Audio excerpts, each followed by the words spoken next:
Question number 2 page number 133, ये अपना normal state board का बुक है, उसमें क्या क्वेश्चन है, पेज नंबर कौन से पे है 133 और क्वेश्चन नंबर 2।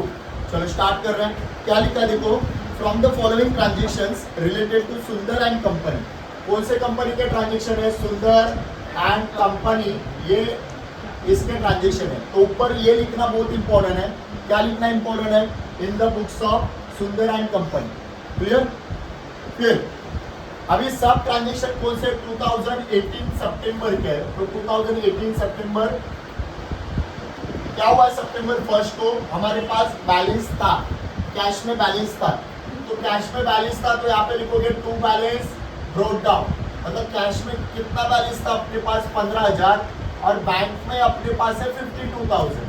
तो बैंक में 52,000 बैलेंस है और कैश में 15 है और बैंक में 52,000 बैलेंस है। आपको क्वेश्चन के ऊपर जरा ध्यान देना है, क्वेश्चन के साथ मैं कैसे ट्रांजेक्शन पुटअप कर रहा हूँ वो जरा ध्यान देना। नेक्स्ट 4 तारीख को क्या हुआ, 4 को परचेज गुड्स। परचेज करने से देखो पहला पैसा आ रहा है या जा रहा है। तो परचेज करने से पैसा आता है या जाता है बच्चा, जाता है। तो यहाँ पे लिखोगे सितंबर को 4 को क्या हुआ, परचेज किया। तो बाय क्या लिखोगे, परचेज। तो पैसा यहाँ पे जा रहा है, लेकिन पैसा किससे गया, चेक से गया। तो चेक से गया मतलब बैंक कॉलम में आएगा। तो बैंक कॉलम में कितना लिखोगे, 15,000। क्लियर। उसके बाद आगे क्या लिखा है, sold goods for cash. Sold मतलब सेल किया है, तो सेल करने से पैसा आता है या जाता है, आता है। तो आता है तो डेबिट साइड, जाता है तो क्रेडिट साइड। तो आपको ऐसा देखना है कि पैसा आ रहा है या जा रहा है। गुड्स के बारे में मत देखो, किसके बारे में देखो, पैसे के बारे में। पैसा आ रहा है तो डेबिट, पैसा जा रहा है तो क्रेडिट। तो पैसा यहाँ पे आ रहा है सेल करने से, तो क्या लिखोगे, सेल अकाउंट। और कैश में सेल किया है तो इसलिए कैश कॉलम में लिखोगे 8,000। ओके। नेक्स्ट लिखा है 13 को क्या किया, परचेज मशीन परचेज किया। तो मशीन परचेज करने से क्या होगा, पैसा जाएगा, इसीलिए क्रेडिट साइड में डालोगे। और किससे गया पैसा, चेक से गया।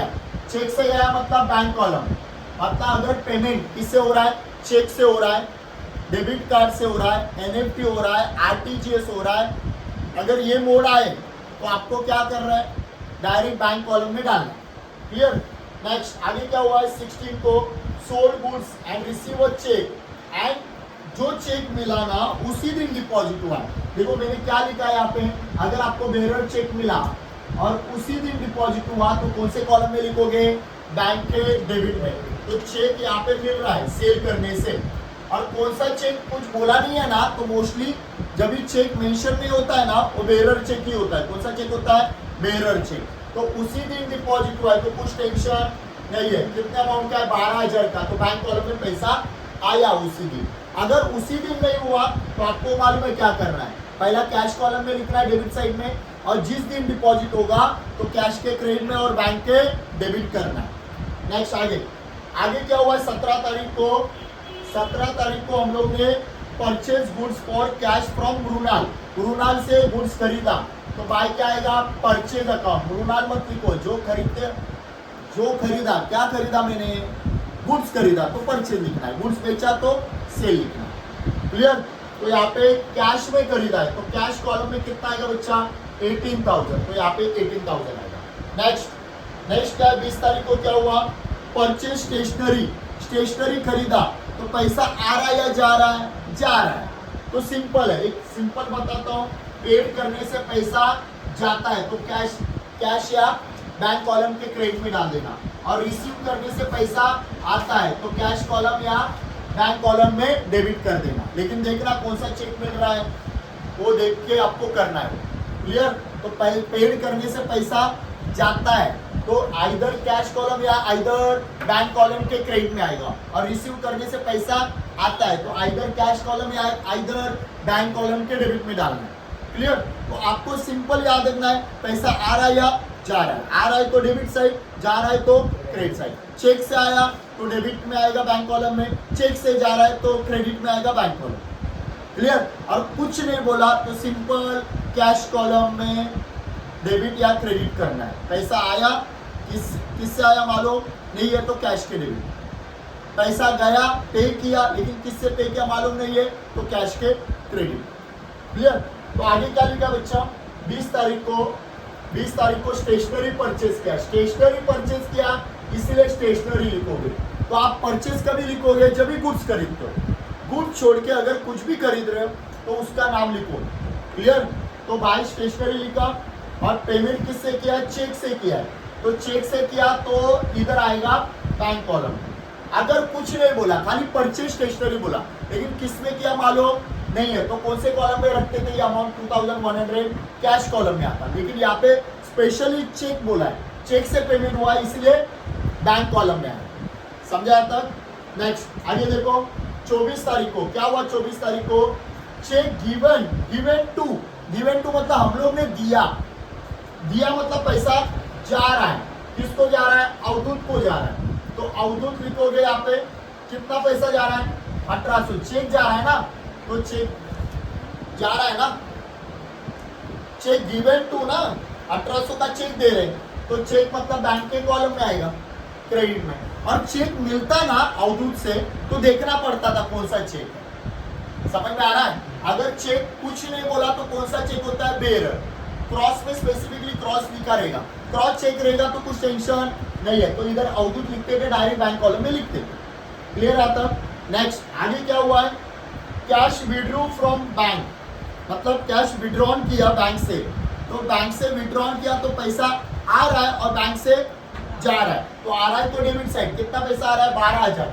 तो 12000 अपने पास आया तो कैश कॉलम में, और 12000 बैंक से चला गया क्योंकि बैंक से निकाला ना, तो बैंक के क्रेडिट में और कैश के डेबिट में, और बैंक में डाला रहेगा, डिपॉजिट किया रहेगा तो बैंक के डेबिट में और कैश के क्रेडिट में आता था। लेकिन अभी निकाला है, निकाला मतलब पैसा आ रहा है, तो ये आ रहा है तो डेबिट साइड और जा रहा है तो क्रेडिट साइड। तो बैंक से जा रहा है तो बैंक के क्रेडिट में और कैश में आ रहा है इसीलिए कैश के डेबिट, तो इधर आएगा कॉन्ट्रा एंट्री। समझा? तो यहाँ पे क्या लिखोगे बच्चा, यहाँ पे आपको उल्टा नाम लिखना है। तो यहाँ पे कैश बैंक में लिखा है तो इधर कैश, और इधर कैश में लिखा है तो टू क्या आएगा, बैंक अकाउंट। और तारीख कितना, वहाँ पे तारीख देखो 27 तारीख है, तो यहाँ पे आएगा 27 सितंबर। नेक्स्ट आगे दो ही ट्रांजेक्शन बच्चे जरा ध्यान देना। 30 को क्या हुआ है, paid rent by cheque, rent pay किया तो रेंट पे किया तो पैसा आएगा या जाएगा, जाएगा। पेड करने से पैसा जाता है, खाली देखने का किससे पेमेंट गया है, तो पेमेंट वहां पे गया चेक से, तो चेक से गया तो बैंक में डालो, और कुछ नहीं बोला तो कैश कॉलम में लिखिए। नेक्स्ट पेड सैलरी, इसका तारीख 30 है, इसका भी तारीख 30 है, तो बाय क्या लिखोगे, सैलरी। लेकिन किससे पेमेंट गया मालूम नहीं है, तो ये अमाउंट क्या पे लिखोगे, कैश कॉलम में लिखोगे। अगर चेक से पेमेंट हुआ, डेबिट कार्ड से हुआ, क्रेडिट कार्ड से हुआ, एनएफटी से हुआ, ऑनलाइन हुआ तो बैंक कॉलम। अब कुछ नहीं बोला तो कैश कॉलम। अभी देखो इसको क्लोज करना है। अभी क्लोज करने के पहले जरा ध्यान देना, क्लोज करने के पहले आपको क्या करना है, 2 लाइन ऊपर से रखना है और 2 लाइन नीचे से रखना है, मतलब नीचे 2 लाइन ऊपर 2 लाइन रखना है। जरा ध्यान देना अभी क्या करना है। पहला कैश कॉलम क्लोज करते, देखो मोस्टली डेबिट साइड ही पर, मोस्टली क्या होगा, डेबिट साइड ही क्या होगा, ज्यादा होगा। ऑब्वियसली आपके पास कैश आएगा तो ही पेमेंट करोगे ना वो। क्लियर? डेबिट साइड ही मोस्टली परफेक्ट में मतलब ज्यादा रहेगा। तो 15 + 8 कितना हो गया, 23 + 12 हो गया अपना 35। तो यहाँ पे आएगा 35,000, वही अमाउंट यहाँ पे लिखना है 35,000। फिर यहाँ पे बैलेंस निकालना है, मतलब बैलेंस मतलब कितना बच रहा है, और तारीख कौन सा महीना चल रहा है, सितंबर। सितंबर का लास्ट तारीख आएगा 30। अक्टूबर रहता तो 31 आता, और फेब रहता तो 28 आता। लेकिन अगर लीप ईयर है, ये लीप ईयर नहीं है, लीप ईयर मतलब 2016, 2020, 2024 रहता तो यहाँ पे कितना आता था, फेब का मंथ रहता 29 आता। लास्ट डे लेना है, मतलब सिंपल बताओ, महीने का लास्ट डे लेना है यहाँ पे बैलेंस में। अभी बैलेंस निकालो, तो बैलेंस कैसे निकालोगे, टोटल 35,000 मिला आपको, उसमें से देखो ये 22,000 आ रहा है, पेमेंट कितने का हुआ, 22। तो 35 में से 22 अगर माइनस किया तो 13,000 का डिफरेंस आ रहा है, वही आपका बचा हुआ कैश रहेगा, वही नेक्स्ट मंथ में कैरी फॉरवर्ड करना है। तो इधर क्रेडिट तो इधर डेबिट। नेक्स्ट मंथ कौन सा आएगा? सितंबर के बाद अक्टूबर 1 2018।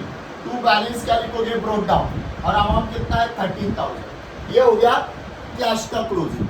अभी बैंक का भी वैसे ही करोगे, ये दोनों को टोटल ऐड करोगे तो ये हो गया 64,000, और इधर भी 64 लिखोगे, फिर इसका टोटल मारेंगे।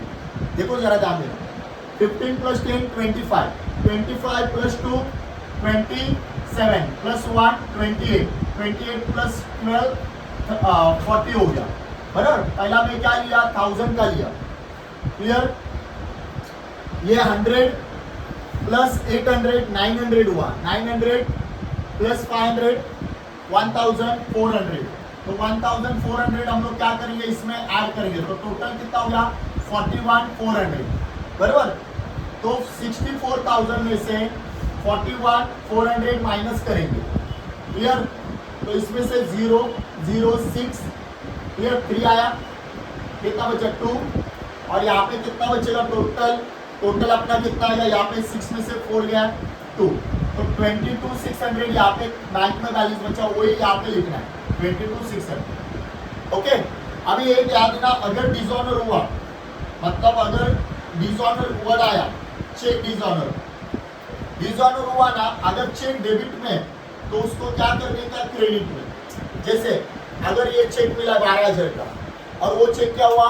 डिसऑनर हुआ, तो उसको क्या करने का? क्रेडिट में बाय सेल लिखना और क्रेडिट में 12,000 डाल देना, कभी डिसऑनर हुआ। अगर क्रेडिट में चेक है, जैसे ये 12,000 या अवधूत से चेक मिला है सपोज 1800 का, वो चेक डिसऑनर हुआ, तो ये क्रेडिट का क्या करोगे? डेबिट करोगे।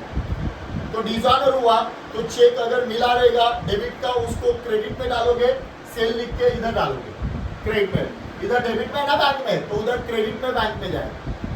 अगर क्रेडिट वाला रहता ये, तो उसको किधर डालने का? डेबिट में। ये सिंपल कर, तभी डिसऑनर हुआ तो ये एक रूल याद रखना, ठीक है।